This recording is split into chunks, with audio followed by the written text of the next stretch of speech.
હોલી પીપરડે ગામે માના બેહણા હને માડે લીલે તારે જોને વણજાર એ હે માડે નમે નર નારી તારા દેવળે અરે રે માડ્યો તારે જોને ભવપા. જય માતાજી. જય માતાજી ભગત. જય માતાજી બાપા. બેહો બેહો. શું વાત છે ભગત બાપા, કઈ મૂંઝવણમાં લાગો છો? હા ભગત બાપા, આજે નક્કી તમે કઈ વિચારમાં છો અને તમારી મૂંઝવણમાંના ભક્તોને નહીં કહું તો કોને કહેશો? ના રે ભાઈ, જેની માથે માં મેલડીની મહેર હોય એને હું મૂંઝવણ હોય. ના ભગત, અમે દર મંગળવારે નિયમિત માના દર્શને આવીએ છીએ, પણ આજે તમારો ભાવ કંઈક જુદો જ લાગે છે. હા ભગત બાપા, આજે નક્કી કઈ તમે વિચારમાં લાગો છો. જે પણ હોય તે દિલ ખોલીને વાત કરો. ના ભાઈ ના, મૂંઝવણ જેવું કાંઈ નથી, પણ આ તો હું માતાજીના માંડવા વિશે વિચારતો હતો. શું માતાજીનો માંડવો? એમાં વિચારવાનું શું હોય? આ તો બહુ ખુશીની વાત છે. હા, ખુશીની વાત તો છે, પણ મને એવું લાગે છે કે હમણાં માની મરજી નહીં હોય. અરે ભગત બાપા, વાત તો મૂળ પૈસાની જ છે ને. તમે તમારે કામ આદરો, સૌ સારાવાના થઈ જશે. હું હા ભગત બાપા, માતાજીના આવા સારા કાર્યમાં પૈસા વાપરવાનો મોકો અમને ફરી ક્યારે મળશે? ના ભાઈ ના, આ તો મારો વિચાર છે. ના ભગત બાપા ના, આજે એક પણ વેણ તમારે બોલવાનું નથી. અને હા, આજે અમારું આખું ગામ માયા માતાની માનતા એ કરવા આવે છે અને આજે તો માના ગુણગાન ગાન આનંદ કરવાનો છે. આનંદ. જેવી મારી માની મરજી એ મારી માં મેલડી.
અરે ભગત બાપા, અમારા ગામની માનતા તો રંગે સંગે પૂરી થઈ ગઈ.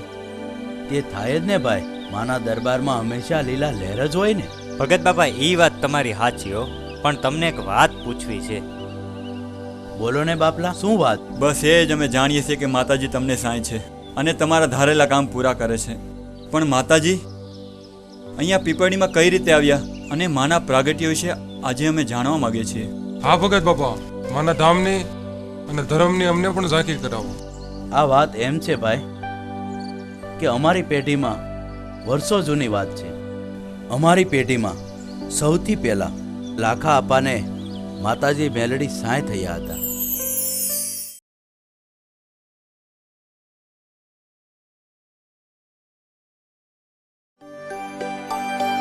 બેટા, આવી ગઈ મારી દીકરી પાણી ભરીને?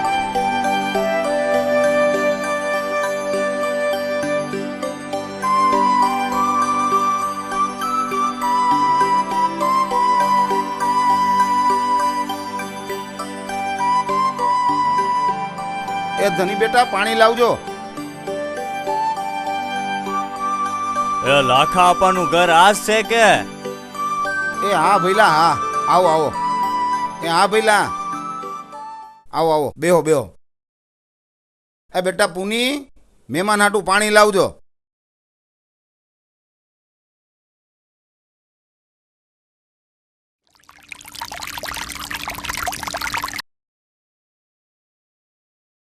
હા ભઈલા, તમે કોણ, ક્યાંથી આવો અને મારું શું કામ પડ્યું? હું હીપો. હીપો? હા, હું હીપો વાઘરી, જાતનો વેડવો વાઘરી છું. અને આ કનાડની બાજુમાં રંપરવાળી મેલડી રહીને ત્યાં રહું છું.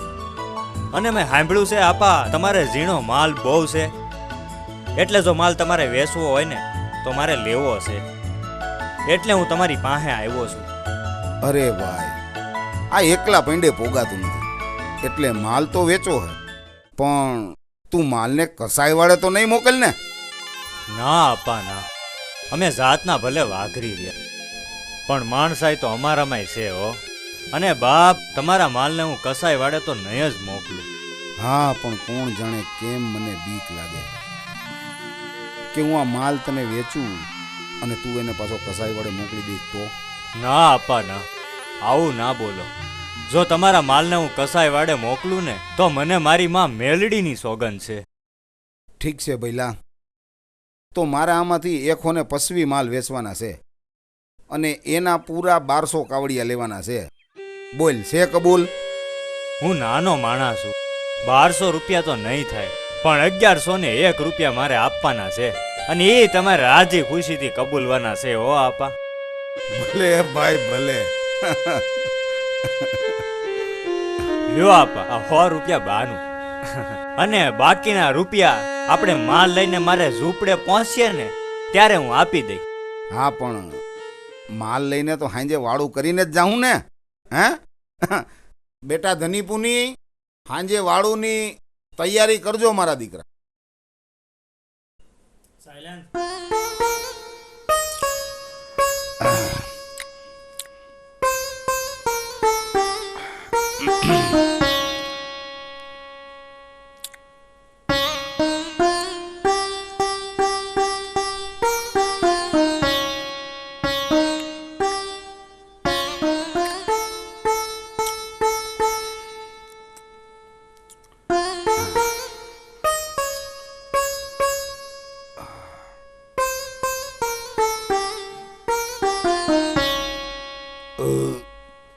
મહેમાન નિરાતે જમજો હો.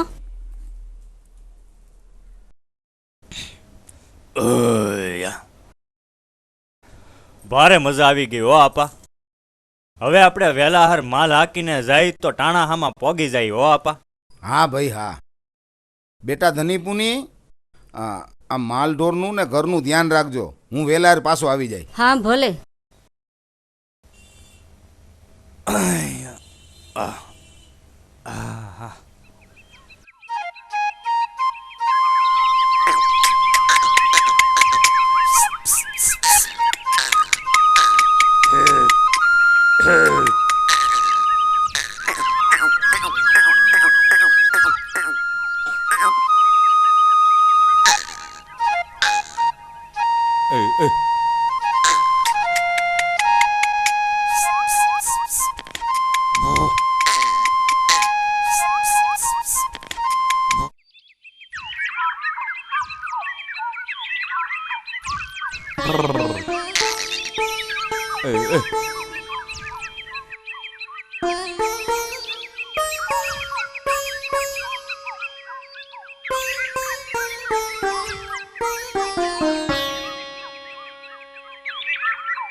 આવો આપા આવો, મારું ઝૂંપડું પાવન કરો, પાણી બાણી પીવો. બાપુ બાપુ તમે આવી ગયા? આવો આપા આવો. અંદર નહીં અવાય, મારા કાવડીએ લઈ એટલે આપણે હાલતા થાય. પણ પાણી આપા? અરે મારી તરસ તો મારીમાં ખીમો જ છીપાવશે. સારું આપા. એ મારી માં ખીમોય માં.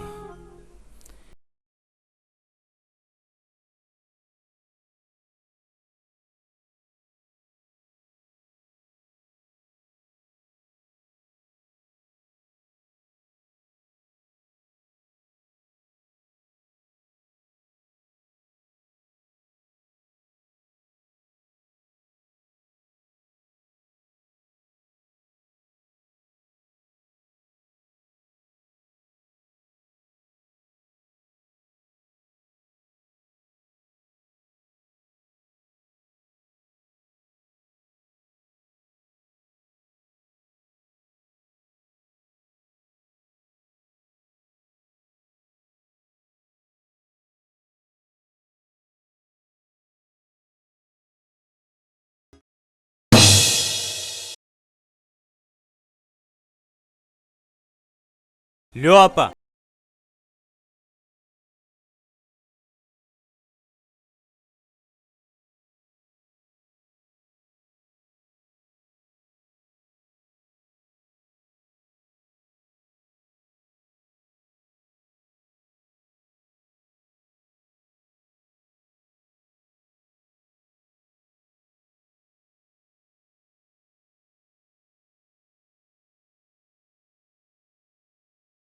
મહામાયામાં મેલ